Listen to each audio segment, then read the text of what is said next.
sure it is recording on there. Okay, StreamYard's recording. All right, recording started. That means Kyle and I can actually start this thing.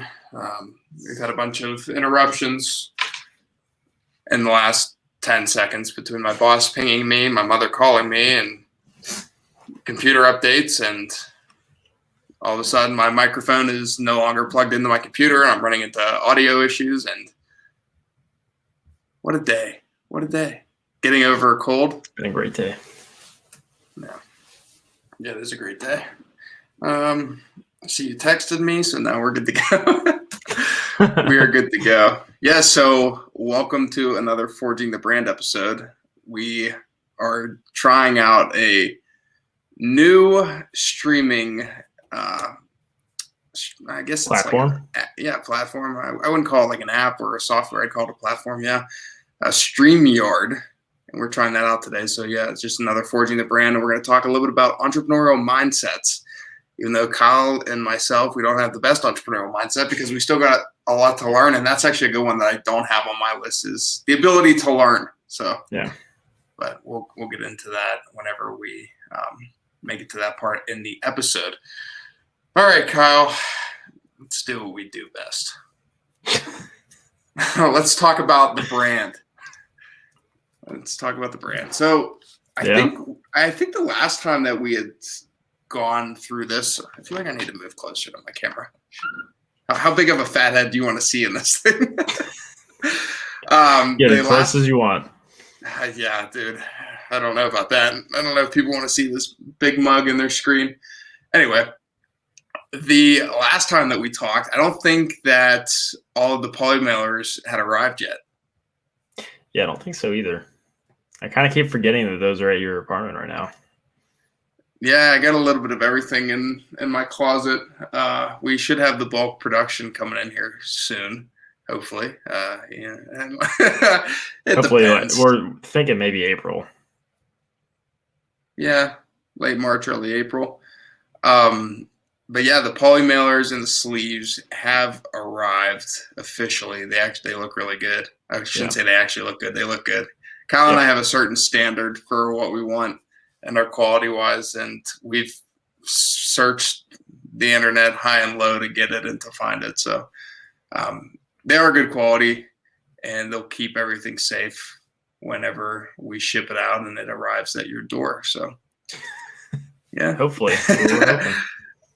Yeah, I think that they'll do well. But anyway, that's been the big thing is having the poly mailers and the sleeves come in the packaging. But we also have a lot of boxes.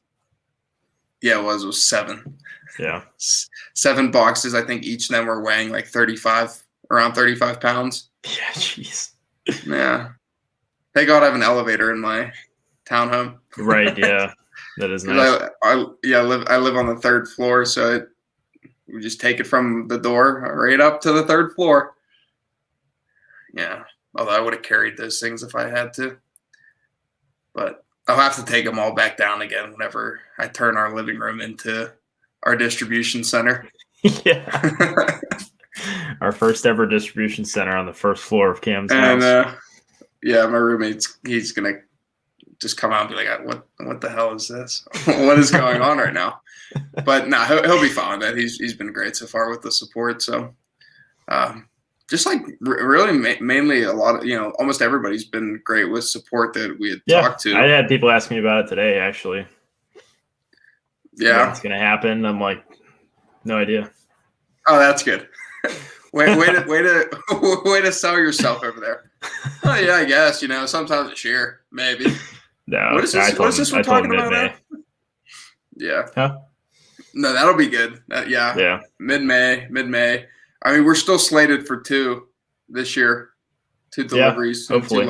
2 launches. Multiple. I would hope more than 2 deliveries. Yeah. If we don't get 2 deliveries, then we definitely messed up. One to my roommate downstairs and 1 to Kyle in Cleveland. Those are the 2 that I've projected. Yeah, that would not be good. That would suck. Yeah, that would suck. Kyle, we were talking today about like protein bars and getting into an industry like that eventually, not anytime soon, but we're talking about, man, we're going to have all these items of clothes. We're going to have like 5,000 protein bars that we're just going to get fat off of. And maybe some men's skincare products and yeah, we just can't sell. Yeah. We'll be able to just wear them and donate them after. What it's coming down to. Nah, I think we'll be good. I think that the whole idea of being the first company to invest back in people is huge. Yeah, that's exactly what we want to do, and it'll hopefully help people to push them to actually do what they want to do now instead of just talking about it. It's going to get them to actually take action now that there's money behind it. So yeah. But other than that, we have the samples for launch 2. They are now in, and Kyle and I are happy with about like 75% of them, I'd say.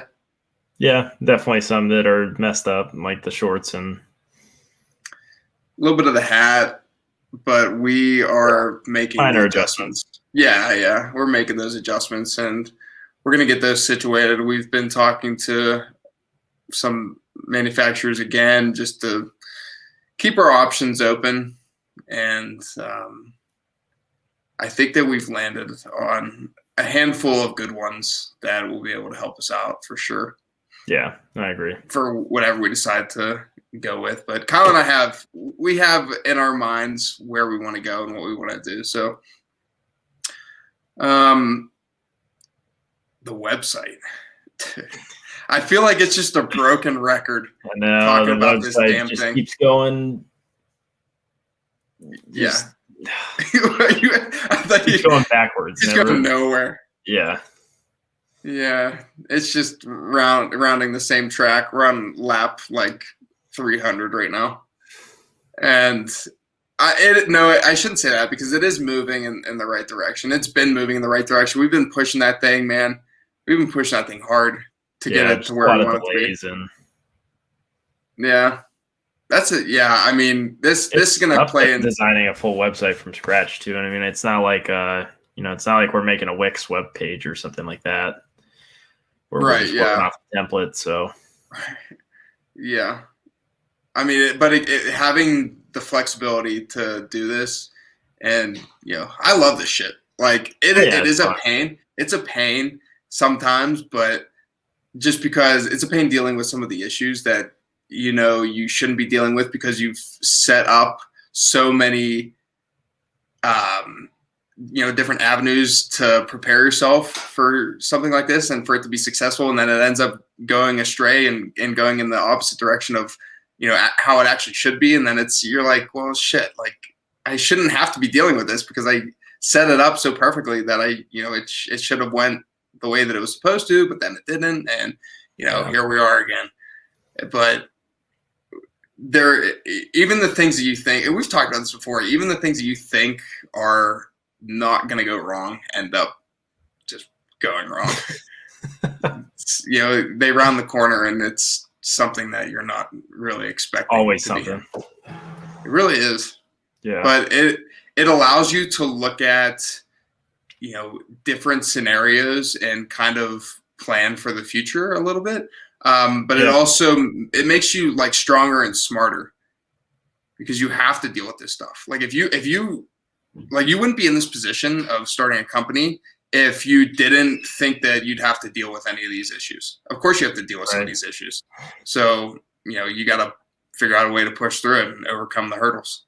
Yeah. And it's like what we're going through with the second launch. Like we are making clothes that aren't fitness designed specifically, and so I mean you got to find a new supplier, and we're definitely going through all the pain points of finding a new supplier right now, and I'd rather do it now before the first launch is out than have the first launch go out and try to do it in a month. Sorry, wait, yeah, no, I agree with you. I can't like dude, do you have like a fat lip, dude? Did somebody punch you in the face? I don't think so. On the screen it's lips, I think. No, dude, it's like something's like glistening down there, and I thought it looked like a fat lip. Probably the chapstick I put on. Oh, I was like, it looked like Bees Ultra Conditioning. I caught the glare, and Yeah. then I thought that somebody had No, she got punched you in super the face, dude. plump, luscious lips with some what do you call it? Chapstick on. All right, ladies. For all of you listening out there, he's single and he's got luscious lips. Oh shit, that's funny, man. Nice and moisturized. There you go. Burt's Bees. Right, that's what it is. Yeah. Burt's Bees. All right, yeah, dude. No, I'm so sorry. I was laughing at that shit because I thought that I was only thinking about what you got yourself into, where you got socked in the face with a fat lip. Yeah. But no, yeah, you made some good points as usual. But all right, let's get into. Unless you have anything else for what we've been up to, we've just been trying to collaborate and coordinate these putting of the fires out. Yeah, we've got some more guest podcasts coming up too. We just released Mike's, which was good. Then we got at least 2 more coming up, so it's exciting. Yeah, all 3 of our leaders episodes are out now. They're finally out. Yep. We have Charlie, Gina, and Mike. All 3 of those episodes are out now. Yeah, they're great people. We've had everybody that we've had speak on the podcast they're just genuine great people. Yeah, and we do very driven and motivated people too. Yeah, they're exactly the type of group that you want to surround yourself with. And that's exactly what Kyle and I are trying to build. We want that cross-collaborative network where we just all support one another for what we're doing. And we just network for each other. And I'm not saying all the time. You already see it. You see it with Alpha Leap Buff Bunny, what they do with Sour Strips and 3D, and even with Shawley's and Aka Power. They all collectively support one another. And those brands continue to build in the right direction with each other. And there's even with Ever Forward, there's 4 apparel companies in that group, and they all manage to, continue to build. But that's because they all have different personalities backing them. I wouldn't say that they all have a different target market, because I'm pretty sure Buff Bunny and Alpha Leads, all the some of their women's stuff market. But you connect with the person that actually identifies with that brand and the person that's building it and that personality behind it. So, because Christian's personality is a lot different than Max's. Right.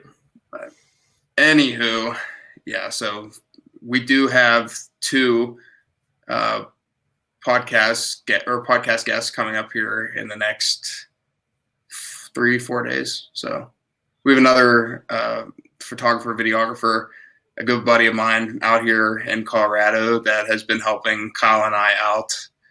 And I'm excited to hear his story, because I don't actually know the full extent of what his story is. Just like I didn't know what Mike's story is. If you haven't heard Mike's podcast, go check it out. It's pretty sweet. Kyle came up with a great title, Through the Lens, with Michael Tempia. Good stuff. Yeah, good episode. Yeah, it is. And then we got Nick Bartley coming on Monday. He's very into old nostalgic toys and just basically he reminds me of what was that one show American Pickers. He reminds me of American something Pickers. Like that. Go around and find a bunch of old stuff and resell it. Yeah, but he just got his YouTube, and he actually just got a show on television. So that's going to be cool to hear a little bit about that. Yeah, I'm pumped for that one. Should be interesting. Yeah, I don't know how one goes about actually getting a show on TV, but Kyle and I, we're ready to start our Iron Pulse reality show. It's coming out summer 2022. Wouldn't that be something? Yeah, that would be something, to say the least. Yeah. I don't know. Let's start with some vlogs first. We'll see how that builds up, and then maybe we can get into reality TV. I don't know sitting at a desk, sitting at a computer, I don't know how much fluff we'd put in there, but that's really it that's going on our side of things. We're still, May's looking good for a launch still, and the website is moving ever so slowly in the right direction, but it's moving. It's moving in the right direction. That's the good part. All right, Cam, should we get into some how to be an entrepreneur, like what kind of mindset you should have? Yes. Teach me how to be an entrepreneur because I have no idea. What is No, what's your top tip? my You top mentioned tip? you had a Well, list. I got a list, and I don't really have one like top tip. But if I had to, if you had a like, if I had a gun in my head saying, "Hey, pick your top entrepreneurial tip," you got to be able to create your own opportunities. Like you got to have that mindset that you see a situation and you got to be able to create something out of it. Because Mm-hmm. if you can't create something out, like if you can't create an opportunity from, I'm not saying basically nothing, because you got to be able to identify opportunities too. So being able to identify and or create your own opportunities, open your own doors, that's what you have to do, right? Because it's not going to just fall in your lap. And if it does, you better buy a lottery ticket because that's pretty damn lucky. Yeah. And you're going to hear a lot about this on Jordan's podcast. I'm going to tie this in real quick. I know what he's done to a certain extent of how he's created his own opportunities, and within a year, it's I would say maybe like 8-9 months of doing so. Like his life has changed, and it's going to continue to change. And we'll talk about that more in his own podcast. But yeah, creating your own opportunities, that would be my number one tip. What about you, sir? I would say always revisit your vision. And I think because that's one of the most important things that's going to, force you to continue to challenge yourself and take those opportunities. Like if you lose sight of what your vision is or what your end goal is, then, you'll probably end up falling off the tracks and either not follow through with what you wanted to do or kind of lose the drive that made you start in the first place. So I think it's just always important to revisit that initial vision and just kind of keep going towards that until you hit it. Right. Yeah. This goes back to remembering your why. Like Yeah. your why is huge. Yep. It is. I wouldn't say it's all the fuel to your fire, because I'm sure that there are many things fueling you, except for your one why reason. I'm sure you have a few why reasons, but you have to remember why you're doing this and stay true to why you're doing this. Because if you stray away, as Kyle was talking about, then you basically could lead your target demographic down the wrong path, and maybe they are no longer your demographic if you forget why you're doing this in the first place and you're marketing to the wrong people. Things change all the time. And that's another one of mine, is just being flexible and being able to adapt. You have to be flexible and you have to be able to adapt. Kyle and I see this day in and day out, and we had just talked about it a little bit in this episode, and we talk about it in every episode. Basically, things are not going to go your way, and there's no secret about it.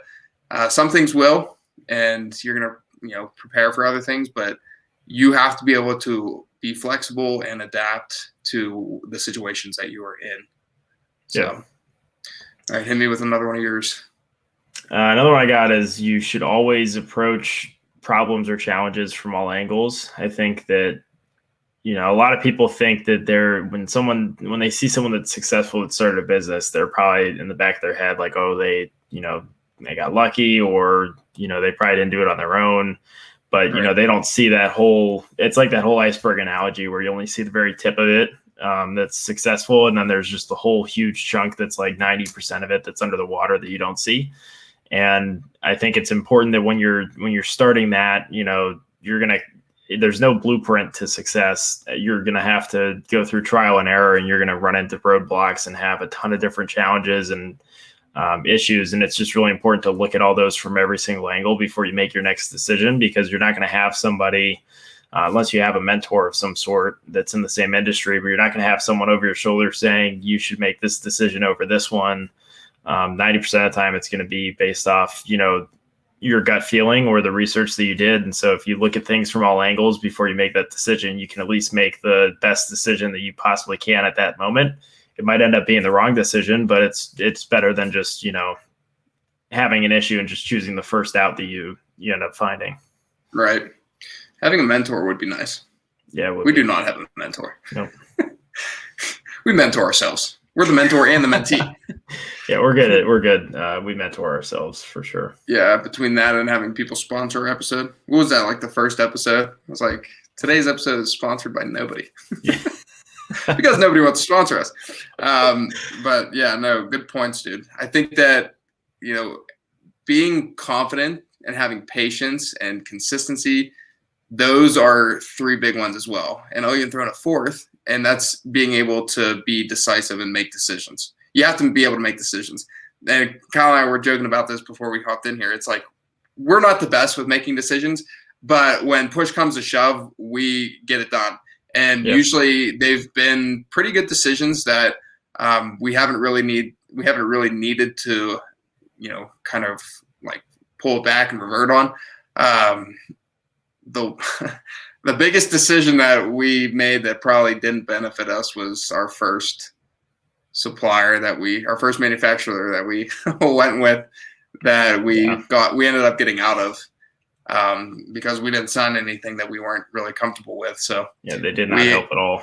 We don't need to jump down that rabbit hole again, because they're like, everybody, if you've listened to this, you already know our frustration with them. But yeah, having the confidence, the patience, and the consistency to continue to push through, right? To continue to push through. Yeah. Those are some big ones, but what else you got over there? Another one I have is just always put yourself in challenging situations. Cam and I have tried. I don't think we really try to put ourselves in challenging positions, but we always end up in a really challenging one.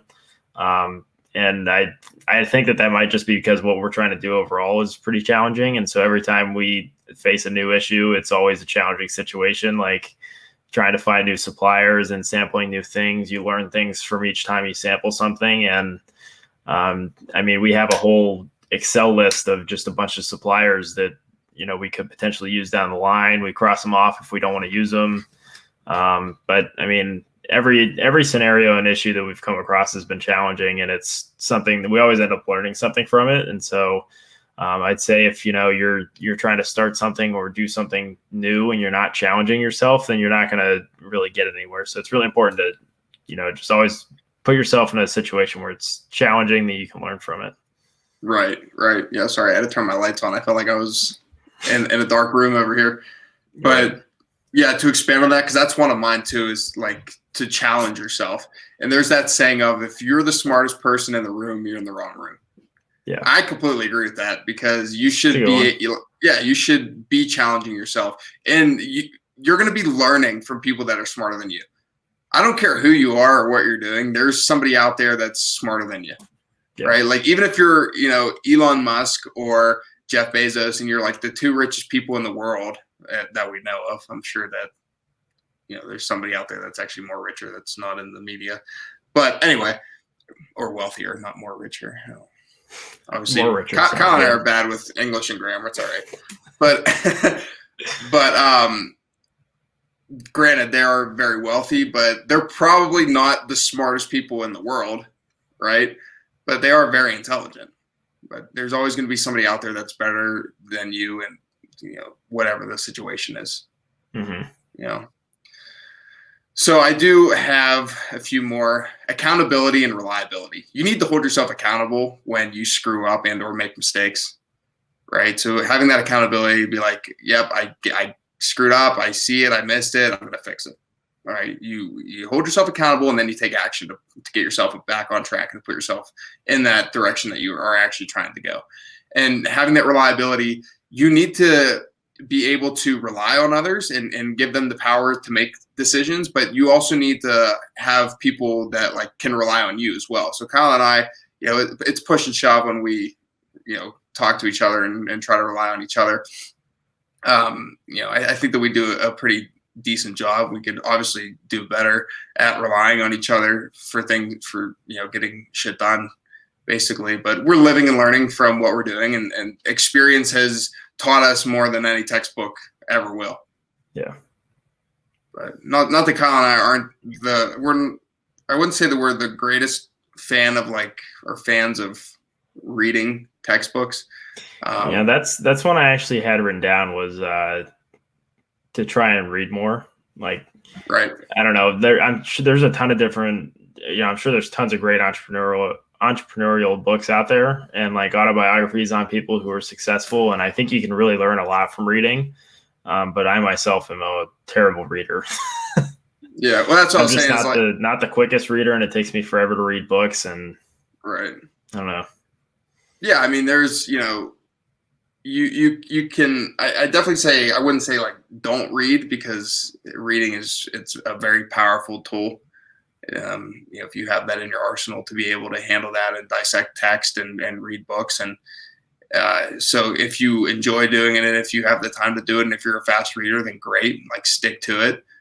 We've just picked up a lot more on experience and going through it. Does that mean that we're going to make less mistakes? No, we've made a bunch of mistakes. But how does one tell that this book only led to you, or it's going to lead to you making 3 mistakes, opposed to you actually going through the experience without reading it, and that leads to 5 mistakes? How are you going to know how many mistakes it's going to lead to, or how many failures it's going to lead to before you get on track? You don't know.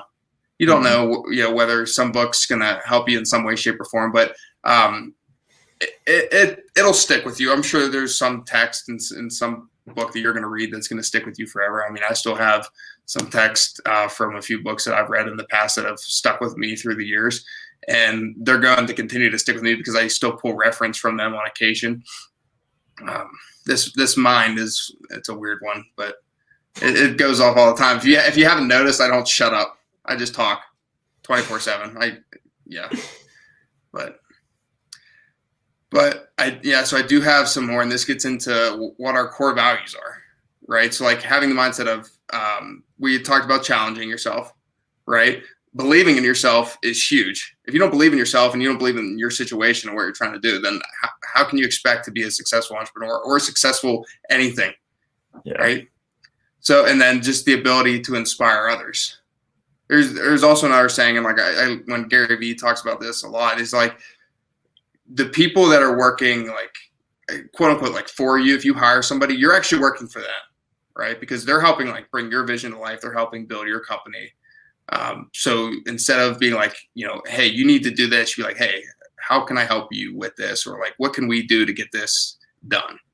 Right. So like, instead of necessarily treating them like you're their boss, you own them, whatever the case would be, they're just another colleague. And, instead you can sometimes treat them as like you're working for them because they're helping you achieve your vision, your mission, not the values, but the mission and the vision of what you're trying to actually accomplish. So definitely inspiring others, because then in turn, more than likely 9 out of 10 times, they're going to want to keep coming back and work harder for you. The more that you do for them, the more that they're going to be willing to do for you. It's a good piece. Yeah. I'll take that. That was beautiful. Hey, thanks, man. Do you have any more? I got a few more. Oh, yeah, you can go ahead. Oh, okay. All right. Just keep the talking train rolling. Having imagination and innovation. So those are 2 big ones. You got to be innovative. And to be innovative, you got to have the imagination, because you got to be able to think outside the box, right? That's plain and simple. If you're staying in this box right here, you're confined to these spaces.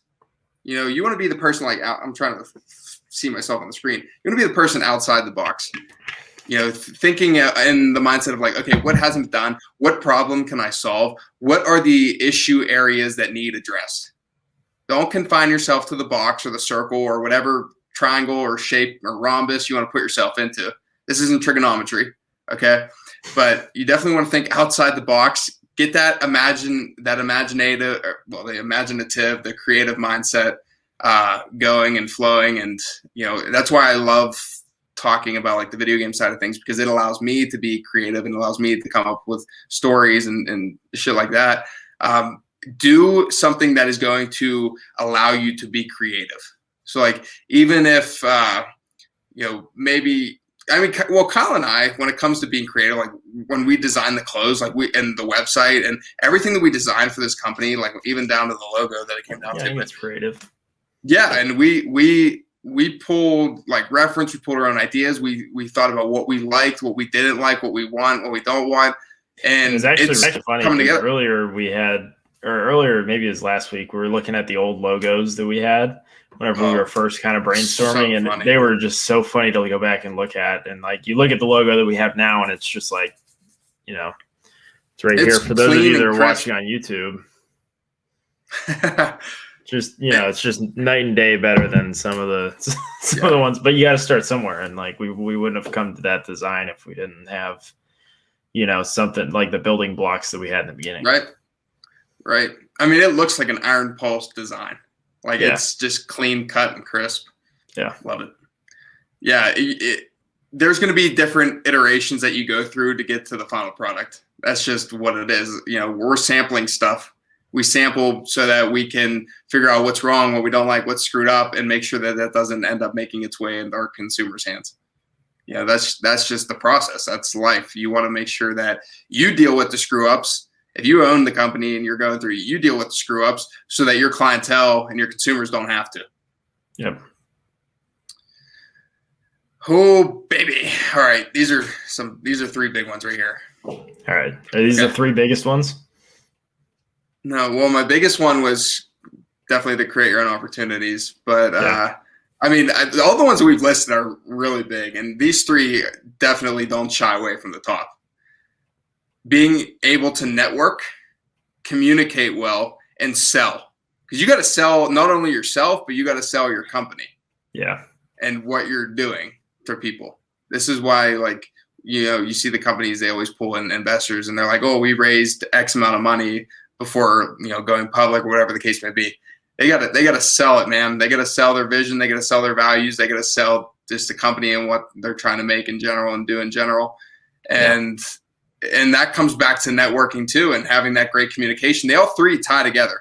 If you can communicate well and you can network well, you more than likely can sell well.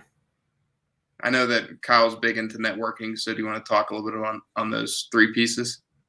I think in terms of networking, it's really just who you surround yourself with and associate yourself with. Like there were a lot of people in college that I met that they do things that I didn't really align with. So like I'd be friends with them and I'd be friendly with them, but I wouldn't, go out of my way to go hang out with them and stuff like that. I think that when you find, some people that have the same motives or, you can tell that they're kind of on the same path as you, then you start hanging out with them more. And, I'm a lot better friends with people who are, I don't want to say they're successful because success is, there's a lot of different ways to determine success, but they're all very, passionate and driven people where, they're not, stuck in a day-to-day routine. They're doing something that they either really enjoy or something that like Cam mentioned, it's an opportunity that they created for themselves. And whenever you're in one of those friend groups and they introduce you to other people and, you just meet more and more people that are in the same, collective group. So, I think it's just really about who you associate yourself with and making sure you hang out with people that, like we mentioned before, are going to challenge you and challenge yourself and, get to where you want to be. The more successful that you become, the more people will want to hang around with you and act like they are affiliated with you. Yeah. That doesn't mean you just give them the cold shoulder, right? You don't do that, but you should definitely be aware of that people don't know Kyle and I now. I'm not saying that they'll want to, necessarily know us down the road. But if they align with what we're doing, they'll want to support and they'll be like, oh, like I know that person, if they're in Colorado or if they're in Ohio or if they're back home in Pittsburgh. We've had people like from high school and I'm in college, like reach out to us, which is awesome. I'm not going to, turn that down and we can talk, but, it's also holding us accountable because they're asking about it and we're like, yeah, I honestly, I feel kind of bad because I feel like I've been saying like, oh, it's coming. And every time something gets pushed back. So it gets, it's definitely holding us accountable because we need to get this out and, let people decide if they even want to purchase it or not. But it's kind of tough to just keep saying, oh yeah, you got pushed back again, or now it's this date instead of this one. You got to be a salesman. We got to turn into salesmen. We just it's better to look like you're a doer as opposed to like, oh yeah, like, just it almost feels like we're turning into the people that are like, oh, like, yeah, like we'll do that. It's coming. Right. It's way cooler whenever you say, oh, it's here. Here it is. This is what we've been talking about for so long, and it's finally here. So back to a point that you just said is, about defining what success is. Like, how would you define what success is? Because everybody has their own definition. Um, I'd say like if you're just doing what you enjoy, like if you're not, then Well, is that success to you? that's probably what it would be to me. Is if like I Yeah. mean I don't think success is measured by a monetary value, but if someone's like if someone's working a 9 to 5 and they just absolutely love it, then that's successful. Right, right. Yeah, I mean, for me, some of it is monetary value because like my definition of success is financial freedom. So if I have that financial freedom and like I'm traveling and I'm doing what I love and I'm not, necessarily at a desk job and slaving away, then that to me would be success. Whether that's and you don't need to be making like millions of dollars or hundreds of thousands of dollars per se. You could still be living within your means and have financial freedom. Yeah. But that would be it for me for sure. So let's hope. No, you can have all the hope in the world. You got to work towards that shit. Yeah. I don't care who you are. It ain't being handed down to us. So we got to make it happen. Yeah. Oh yeah. What do you got? What else you got over there? I got a few left.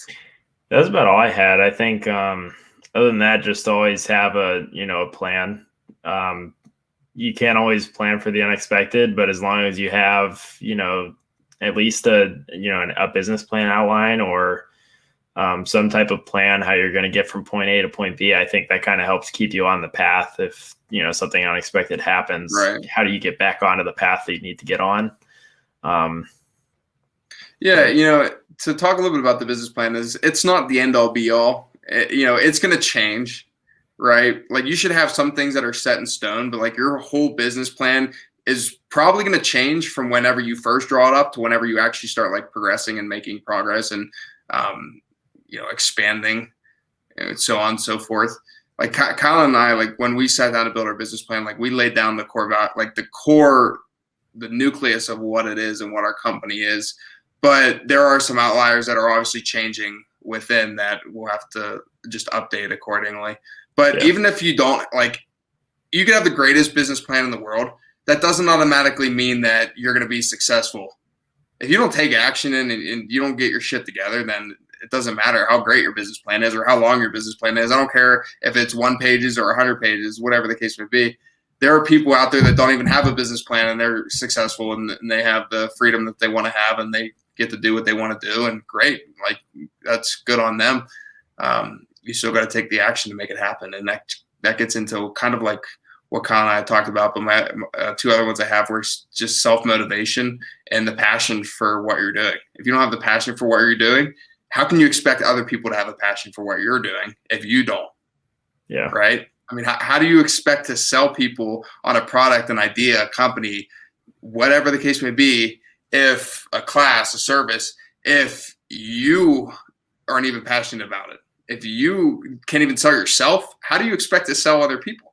And it shouldn't. And here's the thing: is like if you pick your target market correctly and you are actually marketing towards your target market, you shouldn't necessarily have to be the greatest salesman in the world because they should find it relatable. They should be able to put themselves in your shoes, right? Because you're going after and like finding a problem in their life more than likely and solving it, finding an issue, making it better, whatever the case may be. But yeah, definitely having passion and the self-motivation. So I think the last one I have on here is, or actually I have 2 more. Think critically. That's a good one. That's a big one. You got to be able to think critically and just being humble, having that humility. Yeah. You can't sell like 3 things or maybe sell out your first launch and all of a sudden walk around like your head's too big for your shoulders and it can't fit through the door. Yeah. Because as fast as it came, it could leave again and you could be left in the same position that you were in before you became successful. But this time, instead of not having that thing just get brighter, instead of not having, any like product or company behind your name, now you have that reputation of, well, you were there and now you're no longer there, and this is why you're no longer there. It's going to be harder to get back into the market if you have a bad rep. Yep. So be wise. Be wise. That would be my advice. Yeah, Kyle and I, we listed off some great, I think, are great mindsets just that you should definitely think about and or consider, being in that entrepreneurial state of mind. And yeah, we have some examples and to back that stuff for sure from what we've been going through on a daily basis, and we continue to go through it on a daily basis. And right now we're working on posting more on like our personal accounts, because this is what I've been looking at, and this would be my tip. My tip for the episode would be that recently, now more than ever, people are trying to affiliate themselves with less of like the brand image and more of like the person that's behind the brand. They want to see what's going on behind the brand, right? So like what Kyle and I are doing on the podcast, they want to see the people that are creating it. They want to, they'll follow like us on social media. They may not necessarily follow the company, whatever the case may be, but now more than ever, people really want to dive into who's the face of the company. Like, who are the people that have put the work in behind? How are they getting it done? How are they doing it?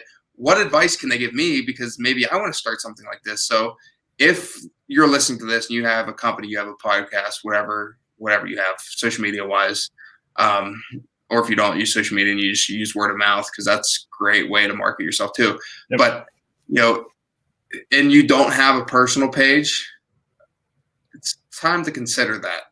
Because as great as your brand is, people want to know who you are. They want to know who the person is behind the brand. They want to be able to relate to you as an individual, and then your company will follow right behind. That's my tip. Tip. But you have any closing remarks there, brother? I don't think so. I think just go for it. Yeah, make it happen. Yep. What are you waiting on? I was like outside in the snow last night trying to get some footage. I gotta see how that stuff turned out. I don't know. I gotta sit here and try to color grade it. Yeah. But I'm not the best at filming. Kyle and I will probably never be the best at filming. I shouldn't say probably. We will never be the best at filming. But we are definitely gonna continue to get better, and especially with Mike and Jordan's help. So yeah. If you liked and found value in this episode and looking at our two lovely mugs, please feel free to share it with your friends and your family. As always, thank you for taking the time to listen and or view this episode. You can follow us on Instagram, Pinterest, Facebook, and YouTube at Iron Pulse Athletics. Although Pinterest, I think our name now is Iron Pulse, because we are Iron Pulse. That URL is just, or the tag, not URL. The tag's just taken. So Iron Pulse Athletics, she be. But, if you prefer email, we've got you covered as well. You can sign up and subscribe to our Iron Pulse report, which is on our website at ironpulseathletics.com. And you will receive 15% off when we go live, plus an hour early access so that you can get your hands on the merch a little bit quicker, and your stuff will be shipped out the door ASAP, I would say. And remember, no matter what you do, be all in.